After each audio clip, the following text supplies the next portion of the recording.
ആയുർവേദത്തിലെ global centre of excellence ആഗോളതലത്തിലുള്ള മികവിൻ്റെ കേന്ദ്രം കണ്ണൂരിൽ പ്രവർത്തന സജ്ജമായിരിക്കുകയാണ്. ആദ്യ ഫേസാണ് നമ്മൾ പൂർത്തീകരിച്ചിരിക്കുന്നത്. ഇന്ന് ഇവിടെ ഈ സയൻസ് മീറ്റ് സംഘടിപ്പിക്കുമ്പോൾ ഇതിൻ്റെ ഉദ്ഘാടനത്തിനും നിങ്ങളോട് നമ്മുടെ ലോകപ്രശസ്തമായ രാജ്യാന്തര ആയുർവേദ ഗവേഷണ കേന്ദ്രത്തിൻ്റെ വരുന്ന ഫെബ്രുവരി 25-ാം തീയതിയുള്ള ബഹുമാനപ്പെട്ട കേരളത്തിൻ്റെ മുഖ്യമന്ത്രി ഉദ്ഘാടനം ചെയ്യുന്ന സ്ഥാപനത്തിൻ്റെ ഡീറ്റെയിൽസ് എല്ലാം വിശദമാക്കാനും നിങ്ങളോട് അതിനെ പത്രസമ്മേളനം നടത്താനും വേണ്ടി ഏറ്റവും ആദരണീയയായ നമ്മുടെ കേരളത്തിൻ്റെ ആരോഗ്യവകുപ്പ് മന്ത്രി ശ്രീമതി വീണ മാഡം ഇവിടെ സന്നിഹിതയായിരിക്കുകയാണ്. 300 ഏക്കർ സ്ഥലത്ത് 100 ബെഡുള്ള ആശുപത്രി, അതോടൊപ്പം തന്നെ മാനുസ്ക്രിപ്റ്റ് സെൻറ്റർ, താടിയോലകളുടെ കേന്ദ്രം, ഗവേഷണ കേന്ദ്രമൊക്കെ ഉൾപ്പെടെയുള്ള, അതോടൊപ്പം ഔഷധ സസ്യങ്ങളുടെ നഴ്സറി, ഗവേഷണം ഉൾപ്പെടെയുള്ള കാര്യങ്ങളാണ് ആദ്യഘട്ടത്തിൽ ഉൾപ്പെടുത്തിയിരിക്കുന്നത്. അപ്പോൾ ആയുർവേദ രംഗത്ത് കേരളത്തിൻ്റെ നമ്മുടെ ഇതുവരെയുള്ള ചരിത്രത്തിലെ ഏറ്റവും മികച്ച സ്ഥാപനമാണ് international research institute on Ayurveda, IRIA. ഇത് സർക്കാരിൻ്റെ ഒരു ഫ്ലാഗ്ഷിപ്പ് പ്രോജക്റ്റ് ആയിരുന്നു. എപ്പോഴും ഇതിനുവേണ്ടി ബഹുമാനപ്പെട്ട മുഖ്യമന്ത്രി തന്നെ നേരിട്ട് റിവ്യൂ ചെയ്യുന്ന പ്രോജക്റ്റുകളിൽ ഒന്നാണ് IRIA. ഇതിൻ്റെ IRIAയുടെ ഒരു വിഷൻ ഡെലിനിയേറ്റിംഗ് ആയുർവേദ, റീഡിഫൈനിങ് ഹെൽത്ത് എന്നുള്ളതാണ്. ഇത് international research institute on Ayurveda, നമ്മുടെ രാജ്യാന്തര ആയുർവേദ ഗവേഷണ കേന്ദ്രം, ട്രാൻസ് ഡിസിപ്ലിനറി റിസർച്ചിൽ, അതോടൊപ്പം തന്നെ പ്രിസർവേഷൻ, പഴയ കാലത്തിൻ്റെ രേഖകളെ, താളിയോലകൾ ഉൾപ്പെടെയുള്ളവ, നമുക്ക് ഉള്ള മൂല്യമായ അറിവിനെ ഇനി വരാനുള്ള ഒരുപാട് തലമുറകൾക്ക് വേണ്ടി സംരക്ഷിക്കുകയും ആ അറിവ് ഏറ്റവും നല്ല നിലയിൽ ഉപയോഗപ്പെടുത്തുന്നതിന് വേണ്ടിയിട്ടും ഉള്ള ഒരു ഹബ്ബായിരിക്കും. ഇന്നൊവേഷൻ്റെ പുതിയ നിലയിലുള്ള പുതിയ കണ്ടുപിടുത്തങ്ങളുടെ, പുതിയ ആശയങ്ങളുടെ ഒരു ഹബ്ബ് കൂടിയായിട്ട് ഇത് മാറും. നമുക്കിവിടെ പ്രധാനപ്പെട്ട 6 സ്പെഷ്യലൈസ്ഡ് ഡിപ്പാർട്ട്മെൻറ്റുകളാണ് ഇവിടെ ഉണ്ടാവുക. അതിലൊന്ന് department of ayurvedic biology and translational Ayurveda എന്നുള്ളതാണ്. അപ്പോൾ അതിൽ നമ്മൾ പ്രധാനമായിട്ടും അത് ഫോക്കസ് ചെയ്യുന്നത് ആയുർവേദിക് പ്രിൻസിപ്പിൾസും അതോടൊപ്പം പ്രാക്ടീസസ്, ഞാനത് വായിക്കാം. Focuses on translating Ayurvedic principles and practices into community-viable proportions using tools from modern biology, including genetics, genomics and cell biology.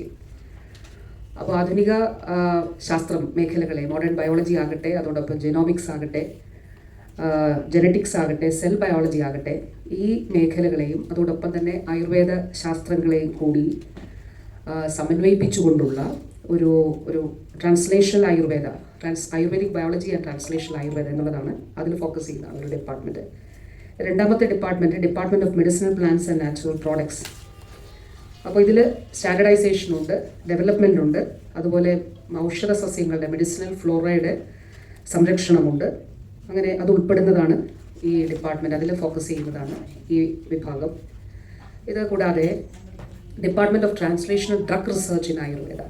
അപ്പോൾ അതിൽ ആയുർവേദ മരുന്നുകളുടെ സ്റ്റാൻഡർഡൈസേഷൻ, അതോടൊപ്പം വാലിഡേഷൻ, പുതിയ കൂട്ടുകൾ, പുതിയ ഫോർമുലേഷൻസ് അത് കണ്ടുപിടിക്കുക, അതുപോലെ അത് തന്നെ ഗുണനിലവാരവും സുരക്ഷയും ഉറപ്പാക്കിക്കൊണ്ടുള്ള പുതിയ ഔഷധങ്ങൾ, പുതിയ മരുന്നുകൾ കണ്ടുപിടിക്കുക, ഇതെല്ലാം ഇതിൻ്റെ ഭാഗമായിട്ട് ഈ ഡിപ്പാർട്ട്മെൻറ്റ് അതിന് വേണ്ടിയിട്ടുള്ളതാണ്. നാലാമത്തെ department of clinical and public health research. അപ്പോൾ അതിൽ ക്ലിനിക്കൽ എപ്പിഡമോളജി, അതുപോലെ നയപരമായിട്ടുള്ള പോളിസി സ്റ്റഡീസ്, പോപ്പുലേഷൻ റിസർച്ച്, അത് ആയുർവേദത്തെ പൊതുജനാരോഗ്യ സംവിധാനങ്ങളിലെ, അതോടൊപ്പം വർത്തമാനകാല ആരോഗ്യ വെല്ലുവിളികളെ നേരിടുന്നതിന് വേണ്ടിയിട്ട് ആയുർവേദ ശാസ്ത്രത്തെ ആ നിലയിൽ പരിവർത്തനപ്പെടുത്തുന്നതിന് വേണ്ടി ഫോക്കസ് ചെയ്യുന്ന ഒന്നാണ് ആ department of clinical and public health research. അഞ്ചാമത്തേത് department of health heritage, museums and manuscripts. അപ്പോൾ അതിൽ ഈ ഡിപ്പാർട്ട്മെൻറ്റ് നമ്മുടെ it aims to identify, collect, validate and preserve traditional health information, rare manuscripts and historical documents. ആറാമത്തേത് department of information communication and technology. അത് പേര് പറയുന്നത് പോലെ തന്നെ സാങ്കേതികമായിട്ടുള്ള സഹായം, അതോടൊപ്പം ഡേറ്റ അനലിറ്റിക്സ്, AI ബേസ്ഡ് ആയിട്ടുള്ള നിർമ്മിത ബുദ്ധി ഉപയോഗിച്ചിട്ടുള്ള ടൂളുകൾ, ഇതൊക്കെ അഡ്വാൻസ്ഡ് ഏറ്റവും ആധുനികമായിട്ടുള്ള ഗവേഷണത്തിന് ഉപയോഗിക്കുക, അതോടൊപ്പം വിദ്യാഭ്യാസ എഡ്യൂക്കേഷൻ കേപ്പബിലിറ്റീസ് വർദ്ധിപ്പിക്കുന്നതിനും ഇത് ഉപയോഗിക്കുക എന്നുള്ളതാണ് ഈ ഡിപ്പാർട്ട്മെൻറ്റിൻ്റെ ലക്ഷ്യം. ആദ്യ ഫേസാണ്, നമ്മൾ ഫേസ് വൈസാണ്, ഘട്ടം ഘട്ടമായിട്ടാണ് ഈ ആയുർവേദ രാജ്യാന്തര ഗവേഷണ കേന്ദ്രം വികസിപ്പിക്കുന്നത്. ആദ്യ ഫേസാണ് പൂർത്തീകരിച്ചിട്ടുള്ളത്. 200 കോടി രൂപയാണ് ഇതിൻ്റെ നിർമ്മാണ പ്രവർത്തനങ്ങൾക്ക് വേണ്ടിയിട്ട് നമ്മൾ വിനിയോഗിച്ചിട്ടുള്ളത്. പറഞ്ഞതുപോലെ 100 ബെഡുള്ള റിസർച്ച് ഹോസ്പിറ്റലുണ്ട്. അതുപോലെ അവിടെ ഏറ്റവും മികച്ച പേഷ്യൻ്റ് കെയർ ആണ് ഉണ്ടാവുക. മാനുസ്ക്രിപ്റ്റ് സ്റ്റഡി സെൻ്റർ ഉണ്ട്, medicinal plant nursery and research centre. ബഹുമാനപ്പെട്ട കേരളത്തിൻ്റെ മുഖ്യമന്ത്രി ഈ മാസം 25-ാം തീയതി ഇതിൻ്റെ ഉദ്ഘാടനം നിർവഹിക്കാനായിട്ട് പോവുകയാണ്. ഏതാണ്ട് എല്ലാ പ്രവർത്തനങ്ങളും പൂർത്തിയായി കഴിഞ്ഞു. കേരളത്തിൻ്റെ ആയുർവേദ മേഖലയ്ക്ക് വലിയ കരുത്ത് പകരുന്ന ഒന്നാണ് ഈ സ്ഥാപനം. കേരളം ലോകത്തിന് നൽകുന്ന ഏറ്റവും മികച്ച സ്ഥാപനങ്ങളിൽ ഒന്നാണ് ആയുർവേദ രംഗത്ത്. കാരണം നമുക്ക് അറിയാം, ആയുർവേദവുമായി ബന്ധപ്പെട്ട് ഏറ്റവും മികച്ച ചികിത്സ നൽകുന്ന, അല്ലെങ്കിൽ ആ നിലയിൽ നല്ല പാരമ്പര്യമുള്ള സംസ്ഥാനമാണ് കേരളം. അപ്പോൾ നമ്മുടെ ഉത്തരവാദിത്തമായി കണ്ടുകൊണ്ടാണ് ഇത്തരത്തിലൊരു ഗവേഷണ കേന്ദ്രം ഈ പറഞ്ഞതുപോലെ വരും തലമുറകൾക്ക് ഈ ശാസ്ത്രം കൈമാറുന്നതിനും ഈ ശാസ്ത്ര മേഖലയിൽ ഗവേഷണങ്ങൾ നടത്തുന്നതിനും പുതിയ കണ്ടുപിടുത്തങ്ങൾ, പുതിയ ആരോഗ്യ വെല്ലുവിളികളെ അഭിമുഖീകരിക്കുന്നതിനും അതിജീവിക്കുന്നതിനും ആവശ്യമായിട്ടുള്ള കണ്ടുപിടുത്തങ്ങൾ, ഗവേഷണങ്ങൾ, പൊതുജനാരോഗ്യ മേഖലയിലെ കാര്യങ്ങൾ ഉൾപ്പെടുത്തിക്കൊണ്ടുള്ള പുതിയ കണ്ടുപിടുത്തങ്ങൾ ഇത് സാധ്യമാക്കുക എന്നുള്ളതാണ്. അപ്പോൾ തീർച്ചയായിട്ടും ഈ ഒരു ഉദ്ഘാടനത്തിന് എല്ലാവരെയും ക്ഷണിക്കുകയാണ്. നിങ്ങളുടെ എല്ലാവരുടെയും പിന്തുണ ഉണ്ടാകണമെന്ന് അഭ്യർത്ഥിക്കുന്നു. അതോടൊപ്പം തന്നെ നമ്മൾ തൊട്ടടുത്ത് ഏതാനും ആഴ്ചകൾക്ക് മുൻപ് ഇവിടെ തിരുവനന്തപുരത്ത് ഇതിൽ താല്പര്യമുള്ള, ഗവേഷണത്തിൽ താല്പര്യമുള്ള ആളുകളുടെ സ്ഥാപനങ്ങളുടെ ഒരു വർക്ക്ഷോപ്പ് വിളിച്ചു ചേർത്തിരുന്നു. നല്ല പങ്കാളിത്തമാണ് അതിലുണ്ടായത്. അപ്പോൾ ഇന്ത്യയിലെ പല സ്ഥാപനങ്ങളും ഇവിടെ ഗവേഷണത്തിനുള്ള താല്പര്യ പത്രം നൽകുന്നതിന് വേണ്ടിയിട്ടുള്ള താല്പര്യം അറിയിക്കുകയും അതിന് നടപടികൾ സ്വീകരിക്കുകയും ചെയ്തിട്ടുണ്ട്. നമ്മുടെ കേരളത്തിലെ തന്നെ മലബാർ ക്യാൻസർ സെൻറ്റർ ഉൾപ്പെടെയുള്ളവ നമ്മുടെ ആർദ്ര മിഷൻ്റെ ഭാഗമായി നമ്മൾ ലക്ഷ്യം വെച്ച ഒന്നാണ് ഇൻ്റഗ്രേറ്റഡ് റിസർച്ച്. ഒരു വൈദ്യശാസ്ത്ര മേഖല, ഒരു ശാസ്ത്ര മേഖല മറ്റൊരു ശാസ്ത്ര മേഖലയുമായിട്ട് ഒരു സഹകരണമില്ലാതെ ഗവേഷണത്തിൽ ഒന്നിക്കാതെയൊക്കെ നിൽക്കുന്ന വ്യത്യസ്തമായ ദ്വീപുകളായിട്ടോ കമ്പാർട്ട്മെൻറ്റുകളായിട്ടൊക്കെ നിൽക്കുന്ന ഒരു സാഹചര്യത്തെ ബ്രേക്ക് ചെയ്യാനാണ് നമ്മൾ ഈ ഘട്ടത്തിൽ ശ്രമിച്ചിട്ടുള്ളത്. അപ്പോൾ മലബാർ ക്യാൻസർ സെൻറ്റർ പോലെയുള്ള ഒരു ടെറിഷറി ക്യാൻസർ കെയർ സെൻറ്ററിൽ ഉൾപ്പെടെ അവർ നമ്മുടെ ഈ ഗവേഷണത്തിൻ്റെ ഭാഗമായിട്ട് ഇൻ്റർനാഷണൽ റിസർച്ച് ഇൻസ്റ്റിറ്റ്യൂട്ട് ഓൺ ആയുർവേദയുമായിട്ട് സഹകരിച്ചുകൊണ്ട് ഗവേഷണം നടത്തുന്നതിന് അവർ ഇതിനോടകം തന്നെ താല്പര്യം അറിയിക്കുകയും അതിൻ്റെ ഔദ്യോഗികമായിട്ടുള്ള നടപടികൾ സ്വീകരിക്കുകയും ചെയ്തിട്ടുണ്ട്. MCCയിൽ നമ്മളൊരു ആയുർവേദത്തിൻ്റെ ഒരു പാലിയേറ്റീവ് കെയറുമായിട്ട് ബന്ധപ്പെട്ട് ആയുർവേദ ഒരു പിന്തുണയുടെ ചികിത്സയുടെ ഒരു വിഭാഗം കൂടി തുറക്കുന്നുമുണ്ട്. നമുക്ക് കേരള ആയുർവേദ എന്ന് പറയുന്നത് എപ്പോഴും എല്ലാ കാലത്തും ഒരു ബ്രാൻഡാണ് എന്ന് പ്രിയപ്പെട്ട മാധ്യമ പ്രവർത്തകർക്ക് അറിയാം. അത് ഈ പറയുന്ന കാരണങ്ങളെ കൊണ്ടാണ്. ഒന്നാമത് നമ്മൾ വളരെ എഫക്റ്റീവായിട്ട് കേരള ആയുർവേദത്തെ നമ്മൾ അറിഞ്ഞും അറിയാതെയും തന്നെ പബ്ലിക് ഹെൽത്ത് കാര്യക്ഷമമായി കേരളം ഇൻ്റഗ്രേറ്റ് ചെയ്തിട്ടുണ്ട്. ഇതര സംസ്ഥാനങ്ങളിൽ നിന്ന് വ്യത്യസ്തമായിട്ട് കേരളത്തിൽ അതിനൊരു സിസ്റ്റം നിലവിലുണ്ട്. നമുക്കറിയാം, കേരളത്തിൻ്റെ ഏത് ഭാഗത്ത് നിന്ന് കഴിഞ്ഞാലും ആയുർവേദ ചികിത്സ അത് ആഗ്രഹിക്കുന്ന ഒരാൾക്ക് കിട്ടാൻ കേരളത്തിൽ യാതൊരു തടസ്സവുമില്ല. അത്തരത്തിലൊരു ഇൻ്റഗ്രേഷൻ വളരെ കൃത്യമായിട്ട് മെഡിക്കൽ ടൂറിസം വളരെ എഫക്റ്റീവായിട്ട് കേരളത്തിൽ നടപ്പിലാക്കുന്നുണ്ട്. കേരള ആയുർവേദ ചികിത്സയുടെ ഏറ്റവും പ്രധാനപ്പെട്ട ഭാഗം ആക്സസിബിളും അഫോർഡബിളും ഇക്വിറ്റബിളുമാണ്. അതായത് നമ്മുടെ പൊതുജനാരോഗ്യ സംവിധാനത്തിലൂടെ വളരെ കാര്യക്ഷമമായി ചെലവ് കുറഞ്ഞ രീതിയിൽ നമുക്കത് കൊടുക്കാൻ കഴിയുന്നുള്ളത് രണ്ടാമതാണ്. അതുപോലെ തന്നെ നമ്മളുടെ ഫിസിഷ്യൻസിൻ്റെ ലീനിയേജസ് വളരെ സ്ട്രോങ് ആണ്. നമ്മുടെ കേരള ആയുർവേദത്തിൻ്റെ ഒരു പരമ്പരാഗതമായ അറിവുകൾ വളരെ സ്ട്രോങ് ആണ് എന്ന് നമ്മുടെ ഭാരതം മൊത്തം അംഗീകരിച്ചിട്ടുള്ള കാര്യമാണ്. നമ്മുടെ കേരള മാനുസ്ക്രിപ്റ്റ്സിലാണെങ്കിലും ഹെൽത്ത് റിലേറ്റഡ് ട്രഡീഷണൽ നോളജും ഒക്കെ വളരെ സ്ട്രോങ് ആണ്. അതുപോലെ തന്നെ നമ്മുടെ ഹോളിസ്റ്റിക് പെർസ്പെക്റ്റീവ് ഓഫ് ലൈഫും ഹെൽത്തും, അതുപോലെ നമ്മുടെ പൊതുജനാരോഗ്യത്തെ ജനങ്ങളുടെ പൊതുവായിട്ടുള്ള ആരോഗ്യ അവബോധവും എല്ലാം തന്നെ നമ്മളുടെ ആരോഗ്യ സംവിധാനങ്ങളെ ശക്തിപ്പെടുത്തുന്നതിനൊക്കെ നമ്മൾ ഉപകരിച്ചിട്ടുണ്ട് എന്നുള്ളതാണ്. അതുപോലെ തന്നെ കേരളത്തിലെ ആയുർവേദത്തിന് വളരെ കോറായിട്ടുള്ള ചില കമ്പിറ്റൻസീസ് ഉണ്ടെന്നുള്ള കാര്യം നമുക്ക് എല്ലാവർക്കും അറിയാം.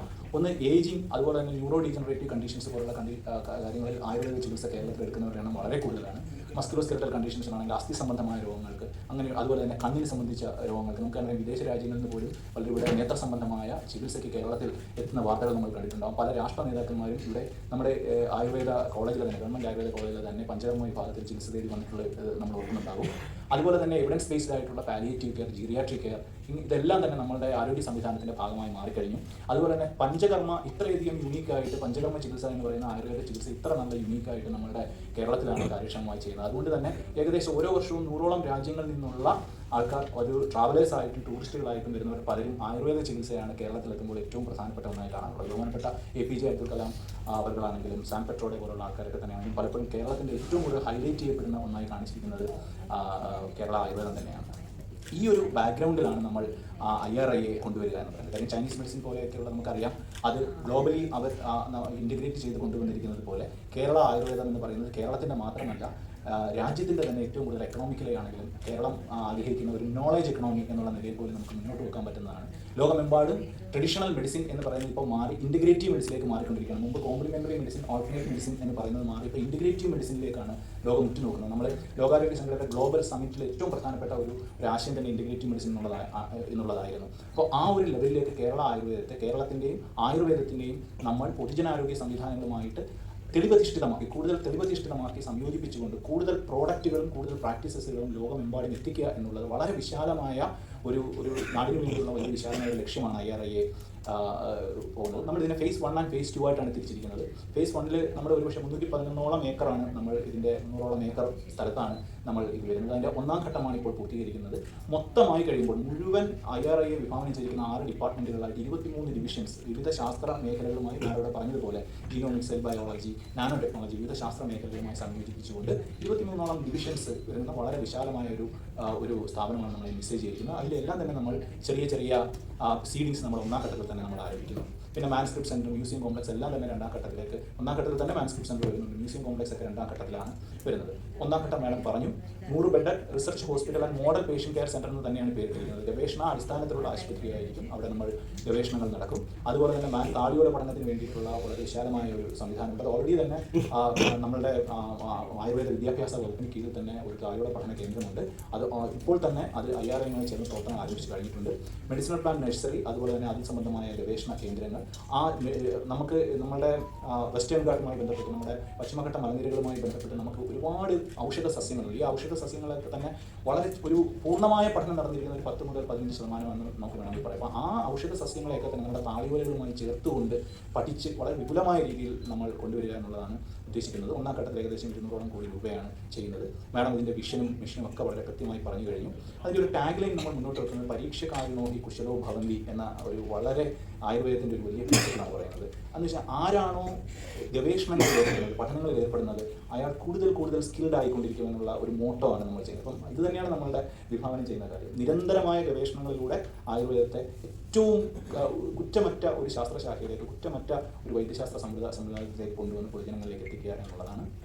ഡിപ്പാർട്ട്മെൻറ്റ്സിൻ്റെ കാര്യമൊക്കെ മാഡം പറഞ്ഞു കഴിഞ്ഞു. ഏറ്റവും പ്രധാനപ്പെട്ട ഓരോ ഡിപ്പാർട്ട്മെൻറ്റിലും അതാത് മേഖലകളിൽ ബന്ധപ്പെട്ടിരിക്കുന്ന ആധുനിക സങ്കേതങ്ങളെ ചേർക്കുന്ന തരത്തിൽ ഡിപ്പാർട്ട്മെൻറ്റിൻ്റെ പേരുകൾ പോലും പറഞ്ഞിരിക്കുന്നത്. അപ്പോൾ ആയുർവേദ ബയോളജിയുടെ കോഴ്സൊക്കെ നമ്മൾ ഏറ്റവും ആധുനികനായ MS വലത്താൻ സാറ് കൊണ്ടുവന്നതാണ് ആയുർവേദ ബയോളജി ഇനിഷ്യേറ്റീവ് എന്ന് പറയുന്നത്. അപ്പോൾ അദ്ദേഹത്തിൻ്റെ വിഷയം നമ്മൾ അതുപോലെ തന്നെ മുന്നോട്ട് ക്യാരി ചെയ്തിട്ടുണ്ട്. പുതിയ ആയുർവേദ കോസ്മെസ്യൂട്ടിക്കൽസ്, ന്യൂട്രോസ്യൂട്ടിക്കൽസ് അങ്ങനെ കൊണ്ടുവരിക, ആയുർവേദവുമായി ബന്ധപ്പെട്ട ഡിവൈസ് ഡെവലപ്മെൻറ്റ് കൊണ്ടുവരിക, അതെല്ലാമാണ് ഓരോ ഡിപ്പാർട്ട്മെൻറ്റുകളിലും കൊണ്ടുവരിക. പിന്നെ നമ്മുടെ കേരളത്തിലെ മാത്രമല്ല ഭാരതത്തിലെ തന്നെ ആരോഗ്യ രംഗത്തെ പൊതുവെ പഠിച്ചുകൊണ്ട് ആയുർവേദം എങ്ങനെ നമുക്ക് ഓരോരോ മേഖലകളിൽ ഏറ്റവും എഫക്റ്റീവായിട്ട് ചെയ്യാൻ കഴിയുമെന്നുള്ള പബ്ലിക് ഹെൽത്ത് റിസർച്ച് ഉൾപ്പെടെ നമ്മൾ ഇതിനുള്ളിൽ വിഭാവനം ചെയ്തിട്ടുണ്ട്. ഇപ്പോഴത്തെ ഏറ്റവും പ്രധാനപ്പെട്ട ടൂൾ AI ടൂളാണ്. നമ്മൾ ഒരു ചെറിയ ഉദാഹരണം പറഞ്ഞു കഴിഞ്ഞാൽ നമ്മൾക്ക് കേരളത്തിൽ പലതരത്തിലുള്ള ലിപികളുണ്ടായിരുന്നു. വട്ടെഴുത്ത്, കോലെഴുത്ത് എന്നൊക്കെ പറഞ്ഞ് ഈ ലിപികളിലാണ് ശരിക്കും പറഞ്ഞു കഴിഞ്ഞാൽ പല മാനുസ്ക്രിപ്റ്റ്സ് എഴുതിയിരിക്കുന്നത്.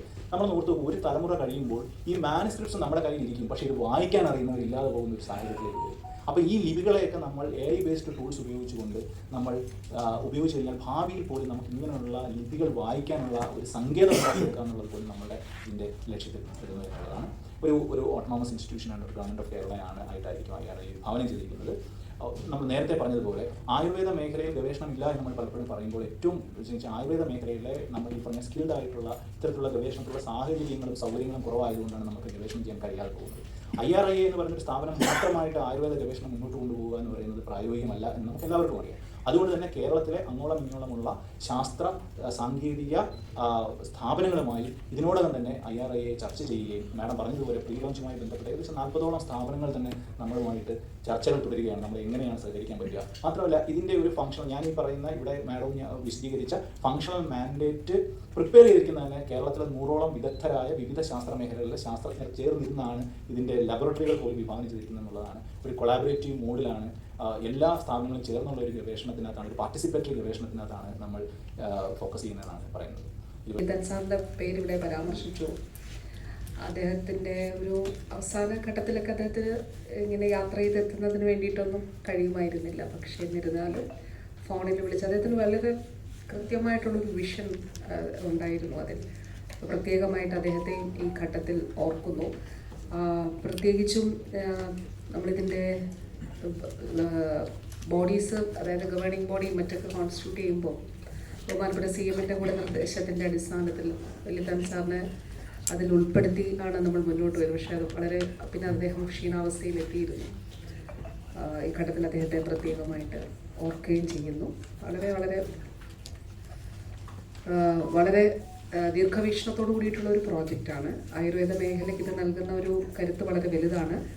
പ്രത്യേകിച്ച് ഈ ഘട്ടത്തിൽ നമുക്കറിയാം കേരളത്തിൻ്റെ ആയുഷ് മേഖലയിൽ ഇപ്പോൾ എല്ലാ പഞ്ചായത്തുകളിലും തദ്ദേശ സ്ഥാപനങ്ങളിലും ഡിസ്പെൻസറി എന്നുള്ളത് നമുക്ക് യാഥാർത്ഥ്യമാക്കാൻ കഴിയും.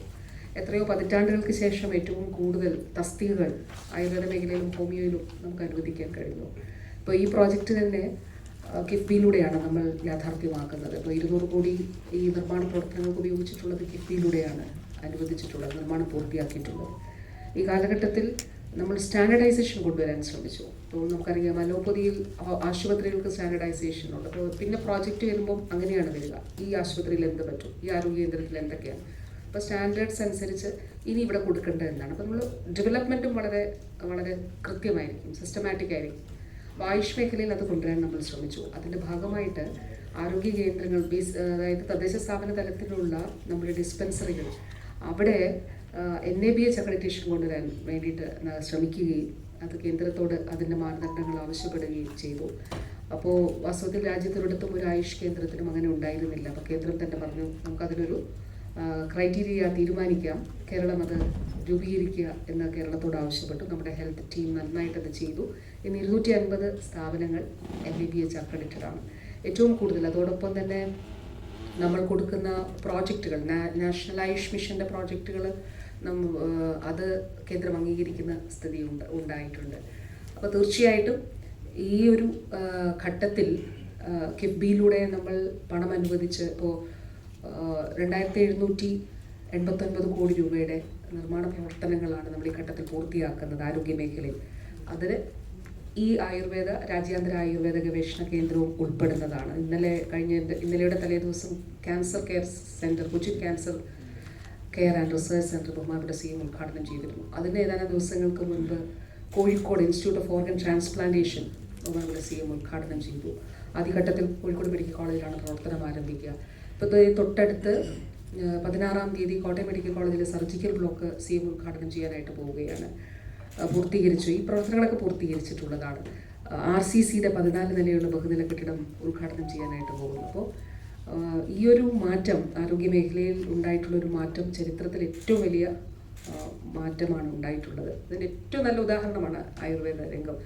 അവിടെ നമുക്ക് ഗവേഷകർക്ക് വന്ന് അവരുടെ റിസർച്ചിന് വേണ്ടിയിട്ടുള്ള എല്ലാ സ്പേസും ഒരുക്കുന്നുണ്ട്. പിന്നെ സാധ്യമായ നിലയിൽ ഇതിൻ്റെ ഗവേഷണത്തെ പിന്തുണയ്ക്കുന്നതിന് വേണ്ടിയിട്ടാണ് ഇപ്പോൾ നമ്മളൊരു കെട്ടിടം അതിലൊരു നിശ്ചയം ഉണ്ടായിരുന്നത് ഒരു കെട്ടിടം ഉദ്ഘാടനം ചെയ്ത് പോവുക എന്നുള്ളതായിരുന്നു.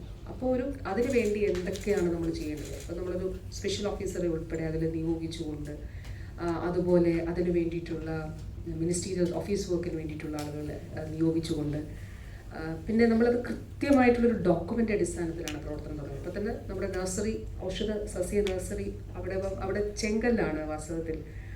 അവിടെ ആ നഴ്സറി ഡെവലപ്പ് ചെയ്യുന്നതിന് വേണ്ടിയിട്ടുള്ള നല്ല ശ്രമം അതിൻ്റെ ഭാഗമായിട്ട് നമുക്ക് ചെയ്യാനായിട്ട് കഴിഞ്ഞിട്ടുണ്ട്. അത് തുടർന്ന് വരുന്നുണ്ട്. പിന്നെ താളിയോലകളുടെ കാര്യം, അതുപോലെ ഗ്രന്ഥശേഖരം. ഇത് ലോകത്തെവിടെയാണെങ്കിലും ആയുർവേദ റിസർച്ച് എന്ന് പറഞ്ഞാൽ ഒന്നാമതായിട്ട് നമ്മൾ ആദ്യ ഇത്ര പട്ടികയിൽ എന്നുള്ളതല്ല, ആ ലോകത്തൊന്നാമത്തെ കേന്ദ്രമായിട്ട് നമ്മളിതിനെ മാറ്റിയെടുക്കുക എന്നുള്ളതാണ് നമ്മുടെ ലക്ഷ്യം. അതിനു വേണ്ടിയിട്ടാണ് ഇപ്പോൾ താളിയോലകളുടെ ശേഖരവും ഒക്കെ തന്നെ. പിന്നെ അത് ഡിജിറ്റലൈസ് ചെയ്ത് കൂടി, അതാണ് നമ്മൾ ഏറ്റവും പ്രധാനം. കാരണം ചിലതൊക്കെ നമുക്ക് DMBയുടെ കീഴിൽ നമുക്ക് താളിയോല ശേഖരമുണ്ട്. അപ്പോൾ അതല്ലാതെയും അവൈലബിൾ ആകുന്ന നിലയിലുള്ള താളിയോലകൾ പരമാവധി. അപ്പോൾ ചിലതൊക്കെ നമുക്ക് നമ്മുടെ കയ്യിലേക്ക് ചിലപ്പോൾ കിട്ടണമെന്നില്ല. അപ്പോൾ അത് ഡിജിറ്റലൈസ് ചെയ്തത് സൂക്ഷിക്കുക എന്നുള്ളത്, തലമുറകൾക്ക് വേണ്ടിയിട്ട് ഗവേഷണത്തിന് വേണ്ടി അത് സൂക്ഷിക്കുക എന്നുള്ളത് വളരെ വളരെ പ്രധാനപ്പെട്ട കാര്യമാണ്. അപ്പോൾ ഇതെല്ലാം കൂടി ചേർന്നുകൊണ്ടാണ് വാസ്തവത്തിൽ രാജ്യാന്തര ആയുർവേദ ഗവേഷണ കേന്ദ്രം. അതുകൊണ്ടാണ് ഞാൻ പറഞ്ഞത് ഈ ഒരു ഘട്ടം പിന്നീട് ഒരുപാട് വർഷങ്ങൾക്ക് ശേഷം തിരിഞ്ഞു നോക്കുമ്പോൾ ഈ ഘട്ടം ലോകത്തിന് തന്നെ നൽകുന്ന ഏറ്റവും വലിയ സ്ഥാപനങ്ങളിൽ ഒന്നായിരിക്കും.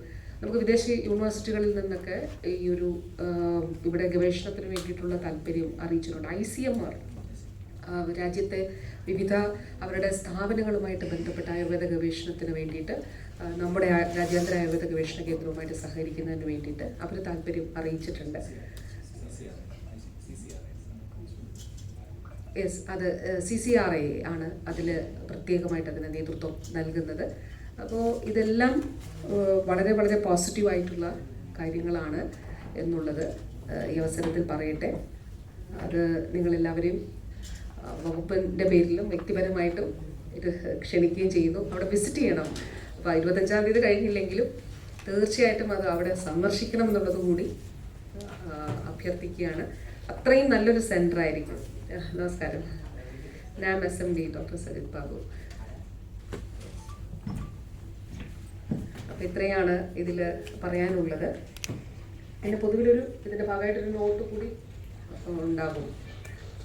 എന്തെങ്കിലും കാര്യങ്ങൾ ഇതിൽ സജഷൻസ് ഉണ്ടെങ്കിൽ പറയാം കേട്ടോ. നമുക്കിതിൽ എന്തെങ്കിലും ഇന്ന കാര്യമുണ്ടോ എന്ന്. പിന്നെ നമുക്കൊരു പബ്ലിക് ഇതുകൂടി ഉണ്ടാകണം. ഒരു ആൾ വന്ന് കാണുക. അപ്പോൾ ഒരു അങ്ങോട്ട് പോകുമ്പോൾ നമ്മളൊരു എക്സ്പോ ഇതിന് തൊട്ട് മുൻപ് 22-ാം തീയതി മുതൽ കണ്ണൂരിൽ 25 വരെ ഒരു എക്സ്പോ സംഘടിപ്പിക്കുന്നുണ്ട്. 22-ാം തീയതി അവിടെ ഒരു വർക്ക്ഷോപ്പോ സെമിനാർ 20-ാം തീയതി സംഘടിപ്പിക്കുന്നുണ്ട്. ഒരു സെമിനാർ സംഘടിപ്പിക്കുന്നുണ്ട്. 22 മുതൽ 25 വരെ അവിടെ എക്സ്പോയും നടക്കുന്നുണ്ട്. അപ്പോൾ 25-ാം തീയതിയാണ് ബഹുമാനപ്പെട്ട മുഖ്യമന്ത്രി ഉദ്ഘാടനം നിർവഹിക്കുന്നത്.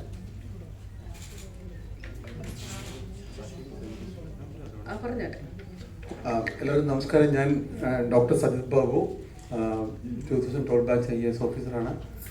ഞാനാണ് സ്റ്റേറ്റ് മിഷൻ ഡയറക്ടർ, ആയുഷിൻ്റെ സ്റ്റേറ്റ് മിഷൻ ഡയറക്ടറാണ്. അപ്പോൾ ആയുഷിനെയാണ് ഇതിൻ്റെ ഒരു ഇംപ്ലിമെൻറ്റിംഗ് ഏജൻസി ആയിട്ട് ഗവൺമെൻറ് ഐഡൻറ്റിഫൈ ചെയ്ത് മുന്നോട്ട് ഞങ്ങൾ പോയിക്കൊണ്ടിരിക്കുന്നത്. അപ്പോൾ 2021 മുതൽ ഞങ്ങളൊരു ഡേ ടു ഡേ ബേസിൽ ഒരു ഫോളോ അപ്പ് ചെയ്തിട്ടാണ് ഇപ്പോൾ ഈ സമയത്ത് നമുക്ക് അതിൻ്റെ ഇനോഗ്രേഷനിലേക്ക് എത്തിക്കാൻ വേണ്ടി പറ്റിയിട്ടുള്ളത്. അപ്പോൾ 20-ാം തീയതി നടക്കുന്ന പരിപാടി ഒരു റിസർച്ച് സെമിനാറാണ്. അപ്പോൾ അതിനകത്ത് വളരെ പ്രഗത്ഭരായിട്ടുള്ള ഇന്ത്യയിലുള്ള ഏറ്റവും മികച്ച ആയുർവേദ സയൻറ്റിസ്റ്റുകളെ ഞങ്ങൾ കൊണ്ടുവരുന്നുണ്ട്. അപ്പോൾ തന്നെ അതിനകത്ത് പാർട്ടിസിപ്പൻസായിട്ട് ഞങ്ങൾ പ്രത്യേകിച്ച് പറഞ്ഞിട്ടുള്ളത് ട്രാൻസ്ഡിസിപ്ലിനറി റിസർച്ചാണ് നമ്മളിതിനകത്ത് പ്രധാനമായിട്ട് ഉദ്ദേശിക്കുന്നത്. അപ്പോൾ അതിൻ്റെ ഭാഗമായിട്ട് കോളേജുകളിലുള്ള ആയുർവേദത്തിനോട് താല്പര്യമുള്ള PG, MPhil, PhD സ്റ്റുഡൻസിനെ പ്രത്യേകിച്ചും അവിടെ കൊണ്ടുവരാൻ വേണ്ടി ഞങ്ങൾ ഉദ്ദേശിക്കുന്നത്. കാരണം ഈ റിസർച്ച് ഇൻസ്റ്റിറ്റ്യൂഷൻ ഒരു പക്ഷേ കേരളത്തിലെ ഏറ്റവും പ്രീമിയർ റിസർച്ച് ഇൻസ്റ്റിറ്റ്യൂഷനായി മാറേണ്ടതാണ്. അതുകൊണ്ട് തന്നെ ഒരു ബഡ്ഡിങ് സയൻറ്റിസ്റ്റുകളെ നർച്ചർ ചെയ്ത് കൊണ്ടുവരാൻ പറ്റുന്ന രീതിയിലാണ് നമ്മളതിനെ പ്ലാൻ ചെയ്തിട്ടുള്ളത്. അതുകൊണ്ട് തന്നെ ആ രീതിയിലുള്ളൊരു ഫോക്കസ് ഗ്രൂപ്പിനെയാണ് നമ്മൾ ഉദ്ദേശിക്കുന്നത്. അപ്പോൾ അവരെ കൊണ്ടുവന്നിട്ട് ഈ സീനിയർ സയൻറ്റിസ്റ്റുകളുമായിട്ട് കൺസൾട്ടേഷൻ നടത്തുക, എന്തൊക്കെയാണ് ഇവിടുത്തെ സാധ്യതകളെന്ന് അവർ മനസ്സിലാക്കി കൊടുക്കുക തുടങ്ങിയതാണ് നമ്മൾ 20-ാം തീയതി ഈ റിസർച്ച് സെമിനാറിലൂടെ ഉദ്ദേശിക്കുന്നത്. ഒപ്പം തന്നെ സ്റ്റാർട്ടപ്പ് എക്കോസിസ്റ്റത്തിൻ്റെ ഭാഗമായിട്ട് പുതിയ സ്റ്റാർട്ടപ്പ് ആക്ടിവിറ്റീസ് ചെയ്യാൻ താല്പര്യമുള്ള ഇങ്ങനെയുള്ള ബഡ്ഡിങ് സയൻറ്റിസ്റ്റുകളൊക്കെ തന്നെ അതിലൊരു അവസരവും നമ്മൾ എടുക്കുന്നുണ്ട്. അപ്പോൾ അതും ആ രീതിയിലും ഒരു എക്സ്പോഷർ അവർക്കൂടെ കൊടുക്കുക, അതും കൂടി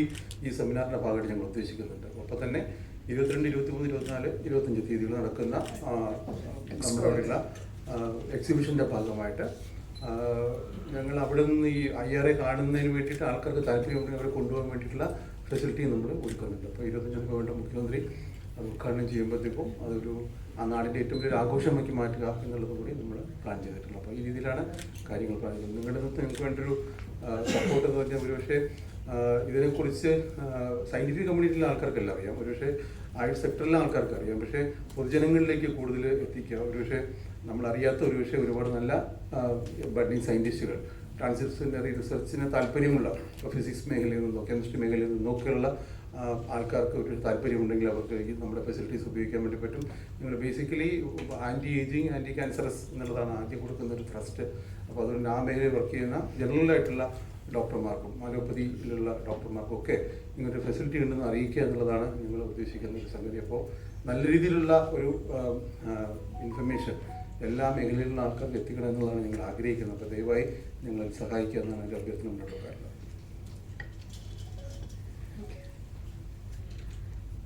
ശരി,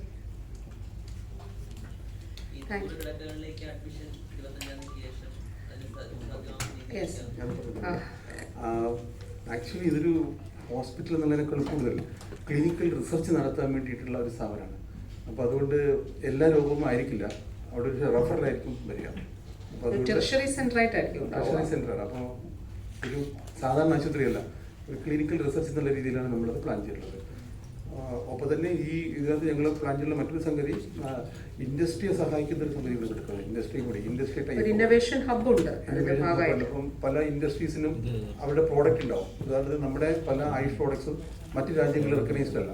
അപ്പോൾ അതിനകത്ത് ഒരു ചില പ്രശ്നങ്ങളൊക്കെ പറയുന്നുണ്ട്. അപ്പോൾ നമ്മുടെ ഈ സെൻറ്ററിൽ, ഈ റിസർച്ച് സെൻറ്ററിൽ അതിൻ്റെ ഒരു കെമിക്കൽ വാലിഡേഷൻ, അതിനകത്ത് മറ്റ് ഹാർംഫുൾ എഫക്ട്സ് ഒന്നും ഉണ്ടാവില്ല എന്നുള്ള അതുൾപ്പെടെയുള്ള സർട്ടിഫിക്കേഷൻ പ്രോസസ് ഉൾപ്പെടെ നമ്മൾ നടത്തും. അപ്പോൾ അതുകൊണ്ട് തന്നെ ഇൻഡസ്ട്രീസിനും വലിയ രീതിയിലുള്ള ഗുണം കിട്ടുന്ന ഒരു സാധനമായിരിക്കും. ഈ മേഖലയിൽ ഏറ്റവും പ്രധാനപ്പെട്ട കാര്യമാണ് ഈ വാലിഡേഷൻ എന്ന് പറയുന്നത്. അതോടൊപ്പം തന്നെ സ്റ്റാൻഡർഡൈസേഷൻ. ഇപ്പോൾ നമ്മൾ ഒരേ മരുന്ന് ഒരേ പേരായിരിക്കും, പക്ഷെ പല സ്ഥാപനങ്ങൾ ഇറക്കുമ്പോൾ അതിൻ്റെ കൂട്ടുകളിൽ വ്യത്യാസം ഉണ്ടാവും. അപ്പോൾ ഇതിൻ്റെ ഇഫക്റ്റീവ്നെസ് നമ്മൾ ഇവിടെ തന്നെ ഇതിൻ്റെ ആദ്യഘട്ടത്തിൽ മാസ്കറ്റിൽ തന്നെ സെമിനാർ നടത്തിയിരുന്നു. അപ്പോൾ അന്ന് വന്ന ഈ എക്സ്പേർട്സ് പറഞ്ഞൊരു കാര്യമാണ്, ഇതിൻ്റെ ഇഫക്റ്റീവ്നെസ്സിനെ സംബന്ധിച്ച് നമുക്ക് വാസ്തവത്തിൽ അത് ഡോക്യുമെൻ്റ് ചെയ്യണമെങ്കിൽ തീർച്ചയായിട്ടും അതിൽ പരീക്ഷണ അടിസ്ഥാനത്തിലുള്ള റിസൾട്ട് ഉണ്ടാകണം. അപ്പോൾ ആയുർവേദ മേഖലയ്ക്ക് അത് വളരെ അനിവാര്യമായിട്ടുള്ളൊരു കാര്യമാണ്. അപ്പോൾ അത് അങ്ങനെയുള്ള ഒട്ടനേകം കാര്യങ്ങൾ, വളരെ ബേസിക് ആയിട്ടുള്ള കാര്യങ്ങൾ മുതൽ ഈ പറഞ്ഞതുപോലെ അഡ്വാൻസ്, അതായത് ആധുനിക നിലയിലുള്ള ട്രാൻസ്ലേഷൻ റിസർച്ച് ഉൾപ്പെടെയുള്ള എല്ലാ കാര്യങ്ങളും അതിൻ്റെ ഭാഗമായിട്ട് വരും. അതുകൊണ്ട് ഇതിനെല്ലാം ഒരു വലിയ അടിത്തറ ആണ് ഇത് സൃഷ്ടിക്കാനായിട്ട് പോകുന്നത്.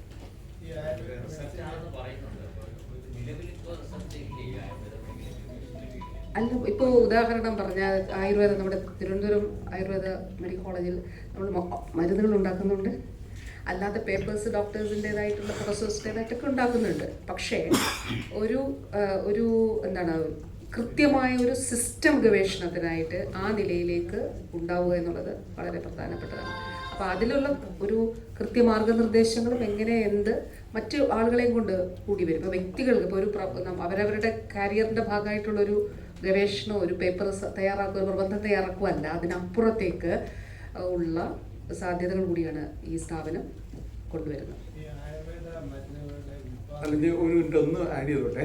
അതായത് നമ്മൾ സാധാരണ നിങ്ങൾക്ക് എല്ലാവർക്കും അറിയുന്നതാണ്, നമ്മൾ റിസർച്ച് ജേണലിൽ പേപ്പർ കൊടുക്കുക എന്ന് പറഞ്ഞു കഴിഞ്ഞാൽ, പബ്ലിഷ് ചെയ്ത് കിട്ടുക എന്ന് പറഞ്ഞാൽ അതിൻ്റെ ഇമ്പാക്ട് ഫാക്ടർ എന്നൊരു സാധനം. ഇമ്പാക്ട് ഫാക്ടർ അത് ഏറ്റവും കൂടുതലുള്ള ജേർണലിസ്റ്റ് വരുമ്പോഴാണ് ശരിക്കും നമ്മുടെ ആർട്ടിക്കിളിന് അതിൻ്റെ ഒരു വാല്യൂ കിട്ടുക.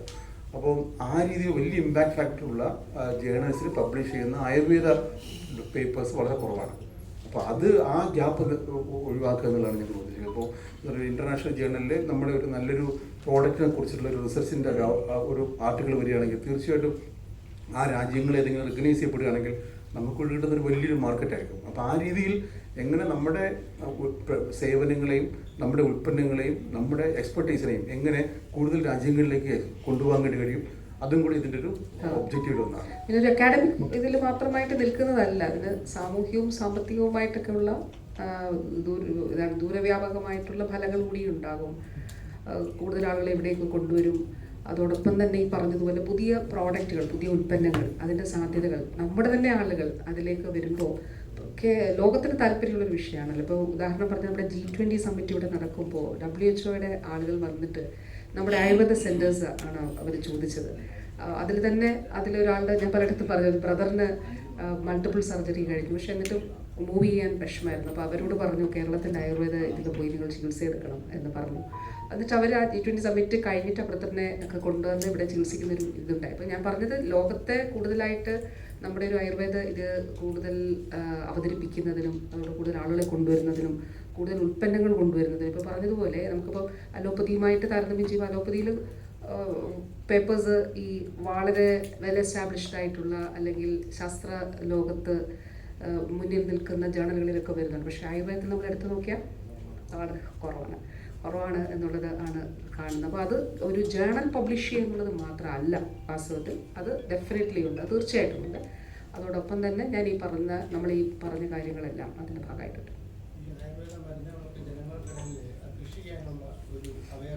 യെസ്, ഉണ്ട്. അത് ഇതിൻ്റെ ഭാഗമായിട്ടും ഉണ്ട്. നമ്മൾ ഈ ഒരു ഘട്ടത്തിൽ ഏറ്റെടുത്തിട്ടുള്ളൊരു കാര്യം കൂടിയാണ്. നമ്മുടെ ഔഷധ സസ്യ ബോർഡുണ്ടല്ലോ, അപ്പോൾ കുടുംബശ്രീകൾ, അയൽക്കൂട്ടങ്ങളൊക്കെ വഴിയായിട്ട് അതിന് കാരണം ഞാൻ ആദ്യഘട്ടത്തിൽ കോട്ടയ്ക്കൽ പോയപ്പോൾ അവിടെ പറഞ്ഞെന്തറിയോ, അസമിൽ നിന്നാണ് കുറുന്തോട്ടി കൊണ്ടുവരുന്നത് പറഞ്ഞു. കറക്റ്റ്.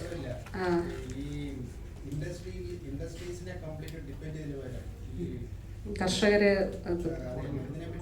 തുടങ്ങി.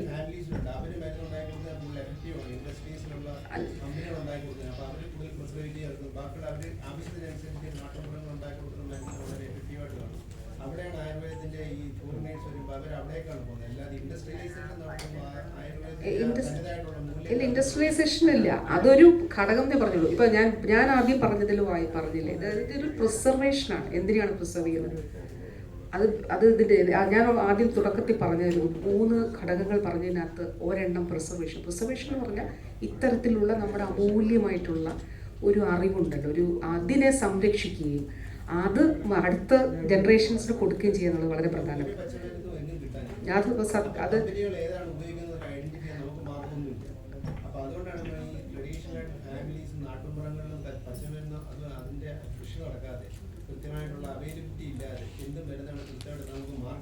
ഒരു ഉദാഹരണം പറയട്ടെ. നമ്മൾ ഈ ഘട്ടത്തിൽ ചെയ്തൊരു കാര്യം പറയാം. ഇപ്പോൾ നമ്മുടെ MLA ഉണ്ടല്ലോ, ഒരു ഗ്രാമം മുഴുവൻ ഔഷധ സസ്യ ഗ്രാമാക്കി. അതെങ്ങനെയാണെന്ന് വെച്ചാൽ ഔഷധ സസ്യ ബോർഡിന്റെ ഭാഗമായിട്ട് നമ്മൾ ഈ വിത്തുകളും തൈകളും ഒക്കെ കൊടുക്കാനായിട്ടുണ്ട്. കുറുന്തോട്ടി ഇതിൽ നിന്നാണ് ഉണ്ടായത്. ഈ ഒരു ആശയവിനിമയത്തിൽ നിന്നാണ്. അസമിൽ നമ്മുടെ ഒക്കെ പറമ്പിലോ തൊടിയിലോ ഒക്കെ നിന്ന് കുറുന്തോട്ടി അസമിൽ നിന്നുകൊണ്ട് അവിടെ പണം കൊടുത്തിട്ട് ഇവിടെ കൊണ്ടുവരികയാണ്. അപ്പോൾ എന്തുകൊണ്ട് നമുക്കിതിവിടെ വളർത്തിക്കൂടാ? നമ്മുടെ കർഷകർക്ക്, നമ്മുടെ സ്ത്രീകൾക്ക് ഇതിൽ നിന്നുള്ള വരുമാനം അപ്പം നേരിട്ട് ഫീൽഡിൽ നിന്ന് തന്നെ അത് പ്രൊക്യൂർ ചെയ്യുകയും ചെയ്യുന്നുണ്ട്. അപ്പോൾ അതിൻ്റെ ക്വാളിറ്റി, ഇപ്പോൾ കുറുന്തോട്ടി തന്നെ പല ഗുണനിലവാരം ഉള്ളതുണ്ട്. അപ്പോൾ അതിനനുസരിച്ച് ഏതാണോ അവർക്ക് ആവശ്യമായിട്ട് വരുന്നത് അതിനനുസരിച്ചിട്ടാണ് ചെയ്യുന്നത്. അതിലിപ്പോൾ ഔഷധ സസ്യ ബോർഡ് നല്ല നിലയിൽ, മെഡിസിനൽ പ്ലാൻ ബോർഡ് നല്ല ഇടപെടുന്നുണ്ട്. ഇപ്പോൾ ഈ സ്ഥാപനം വരുന്നതോടുകൂടി അതിൽ വലിയ മാറ്റം ഉണ്ടാകും. കേരളത്തിൽ പൊതുവിൽ അയൽക്കൂട്ടങ്ങൾ വഴിയും കർഷകരുടെ സംഘങ്ങൾ വഴിയായിട്ടും അതുപോലെ ചില നിയോജക മണ്ഡലങ്ങൾ തന്നെ പഞ്ചായത്തുകൾ തന്നെ ഔഷധ ഗ്രാമങ്ങളായിട്ട് മാറിയിട്ടുണ്ട്. അത് എല്ലാം ഈ ലക്ഷ്യം വെച്ചുകൊണ്ടാണ്. അപ്പോൾ ഒരു 3 വർഷങ്ങൾക്കിടയിൽ ഒരു ഇത് നോക്കിയാൽ ഇത് കേരളത്തിൽ നമ്മുടെ ആഭ്യന്തര പ്രൊഡക്ഷൻ ഇതിൽ കൂടിയിട്ടുണ്ടെന്നുള്ളത് കാണാനായിട്ട് സാധിക്കും. ഇത് ഫ്രീ ഓഫ് കോസ്റ്റ് ആണ് നമ്മൾ കൊടുക്കുന്നത്. പിന്നെ അതെ തിരിച്ച് നമ്മൾ വാങ്ങിക്കുകയും ചെയ്യുന്നുണ്ട്. അത് പ്രൊക്യൂർ ചെയ്യുന്നുണ്ട്. ഇടനിലക്കാരൊന്നും ഇല്ലാതെ വാങ്ങിക്കുന്നുണ്ട്. പക്ഷെ അത് കൂടുതൽ വ്യാപകമായിട്ട് ചെയ്യുന്നത്. അത് നമ്മൾ ഔഷധ സസ്യ ബോർഡിനെ ഒന്ന് സ്ട്രെങ്തൻ ചെയ്യുന്നതിന് വേണ്ടിയിട്ട് കൂടി അതിനെ അല്ലെ അത് ഞങ്ങൾ പറഞ്ഞോട്ടെ. ഞങ്ങളിപ്പോൾ ഔഷധിയിൽ ചെയ്യുന്ന നല്ലൊരു പ്രോജക്റ്റ് ഉണ്ട്. അത് ചെയ്യുന്നത് മറ്റൊരു ലേബർ കോൺട്രാക്ട് സൊസൈറ്റി എന്നൊരു ഇതുണ്ട് തൃശ്ശൂരിൽ. അവിടെ ഞങ്ങൾ വിത്ത് അതിൻ്റെ തൈ കൊടുത്ത് അതിൻ്റെ എല്ലാ സംഗതിയുടെ ബൈബാക്ക് ചെയ്തിട്ട് ഏറ്റവും നല്ല വില കൊടുത്ത് കർഷകരെ കൂടി ചെയ്യിക്കുന്നുണ്ട്. അത് കൂടുതൽ എക്സ്പാൻഡ് ചെയ്യുന്നത് നല്ല കാര്യമാണ്. അപ്പം നമ്മുടെ ഈ പദ്ധതിയുടെ ഭാഗമായിട്ട്, ഈ അയ്യരുടെ ഭാഗമായിട്ട് ഒരു ഔഷധ സസ്യങ്ങളുടെ ഒരു വലിയ ഒരു ശേഖരം ഉണ്ടാവും നമ്മുടെ അടുത്ത്. അവിടെ തൈകൾ കൊടുക്കുന്നുണ്ട്. അതും ഈ പദ്ധതിയുടെ ഭാഗമാണ്. നഴ്സറി അവിടെ എസ്റ്റാബ്ലിഷ് ചെയ്യുന്നുണ്ട് ഈ പദ്ധതിയുടെ ഭാഗമായിട്ട് തന്നെ. അതിപ്പോൾ തന്നെ റെഡിയാവും. അപ്പോൾ അത് ആ ലോക്കൽ കമ്മ്യൂണിറ്റിയെ നമ്മൾ കൂടുതൽ ഔഷധത്തിലേക്ക് കൊണ്ടുവരിക എന്നുള്ളതാണ് പ്ലാൻ. അവിടെയും ബൈബാക്ക് സംവിധാനം ഉണ്ടാക്കും. ഇതിൽ നമ്മുടെ ഒരു പ്രശ്നം നേരിട്ട് എന്തറിയോ, ഇതിൻ്റെ നിശ്ചിത ഗുണനിലവാരത്തിലുള്ള ഔഷധ സസ്യങ്ങൾ നമുക്ക് ഉറപ്പാക്കേണ്ടതായിട്ടുണ്ട്. അപ്പോൾ അന്ന് ഞാൻ കോട്ടയ്ക്കിൽ ഇത് സംസാരിക്കുമ്പോൾ പറഞ്ഞു ഇതിൻ്റെ ടെമ്പറേച്ചർ ഇത് വളരെ, അപ്പോൾ ഗ്രീൻ ഹൗസുകൾ പ്രൊവൈഡ് ചെയ്യേണ്ടത്. അപ്പോൾ പലരും ഇതിനകത്ത് ഉൾപ്പെടുത്തേണ്ടതായിട്ട് വരും. പഞ്ചായത്തിൻ്റെ പ്രോജക്റ്റ് വരേണ്ടി വരും, കൃഷി വകുപ്പിൻ്റെ പ്രോജക്റ്റ് വേണ്ടതായിട്ട് വരും. നമ്മുടെ ആയുഷിന് നമുക്ക് നൽകാൻ കഴിയുന്നത് ഒരു പിന്തുണയാണ് നൽകാൻ കഴിയുക. അപ്പോൾ എല്ലാ ഈ തൈകളും വിത്തുകളും ആ നിലയിലൊരു ബൾക്കായിട്ട് ഉണ്ടാക്കാൻ നമുക്ക് ഇപ്പോൾ അതിലേക്ക് എത്തും. പക്ഷെ IRA കൂടെ വരുന്നതോടുകൂടി നമുക്ക് അതിലേക്ക് കൂടുതലായിട്ട് അതിൻ്റെ ഉൽപ്പാദനം അല്ലെങ്കിൽ അത് വിതരണം സാധ്യമാകും. ചെറു സംഘങ്ങളായിട്ട് രൂപപ്പെടുത്തിക്കൊണ്ട് ആ നെറ്റ്വർക്ക് ഓൾറെഡി തുടങ്ങിയിട്ടുണ്ട്, എസ്റ്റാബ്ലിഷ് ചെയ്തിട്ടുണ്ട്. അത് വിപുലപ്പെടുത്താനായിട്ട് നമുക്ക് കഴിയും. അപ്പോൾ കൂടുതൽ വില കർഷകർക്കോ അല്ലെങ്കിൽ കർഷക സ്ത്രീകളാകട്ടെ അയൽക്കൂട്ടങ്ങൾ ധാരാളമായിട്ട് ചെയ്യുന്നുണ്ട്. അപ്പോൾ അത് ഇടനിലക്കാരില്ലാതെ പണം ഉറപ്പാക്കാനായിട്ട് കഴിയും. ഈ വർഷത്തെ ജൂൺ 5 കഴിഞ്ഞ ജൂൺ 5 നമ്മൾ ഔഷധ വൃക്ഷങ്ങൾ സ്കൂളുകളിൽ പ്ലാൻ ചെയ്യുന്നൊരു സംവിധാനം ഒരുക്കിയിട്ടുണ്ട്. 2400 സ്കൂളുകളിൽ ഞങ്ങൾ ഔഷധ സസ്യങ്ങൾ പ്ലാൻ ചെയ്തിട്ടുണ്ട്. ഇത് വളരെ പ്രധാനപ്പെട്ട ഒരു കാര്യമാണ്. നമുക്ക് നല്ല വരുമാനം കിട്ടുന്ന അതുകൊണ്ടാണ് അതിൻ്റെ ഒരു സാധ്യത നോക്കിയത്.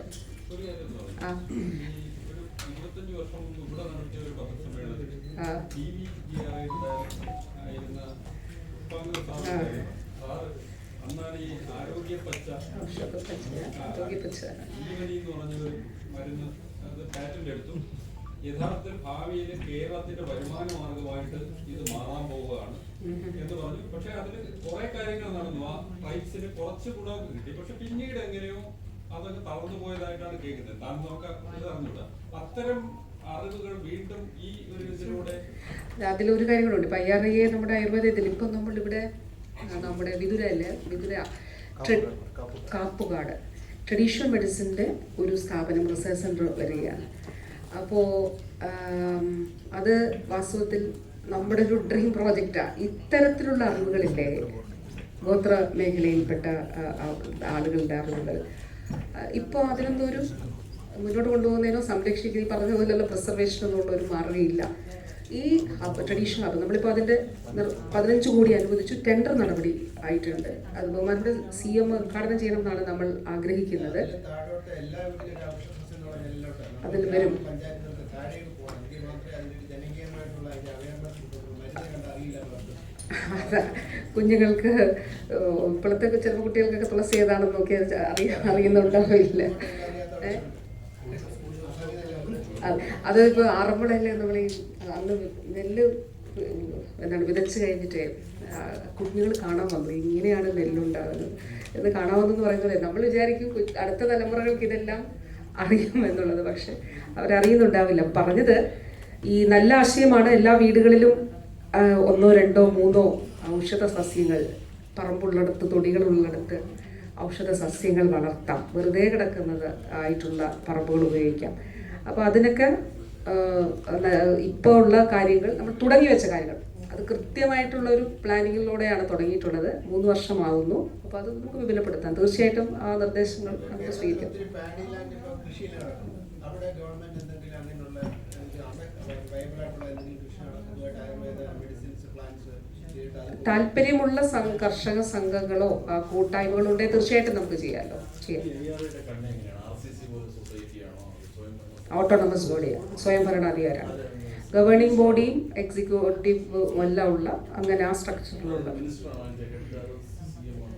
CM ആണ്, ബഹുമാനപ്പെട്ട മുഖ്യമന്ത്രിയാണ്. അതിൻ്റെ ഉപാധ്യക്ഷ ആയിരിക്കും ആരോഗ്യം.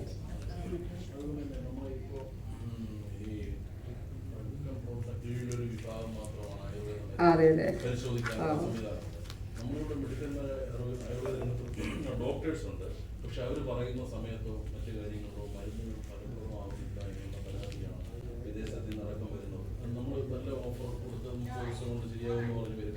പക്ഷെ മരുന്നുകളുടെ ഗുണമേന്മ വലിയ പ്രശ്നമാണ്. ഇപ്പോൾ ആർക്കും കേന്ദ്ര നിയമപ്രകാരം ആർക്കും ലൈസൻസ് എടുക്കാൻ സ്ഥാപനത്തില്ല.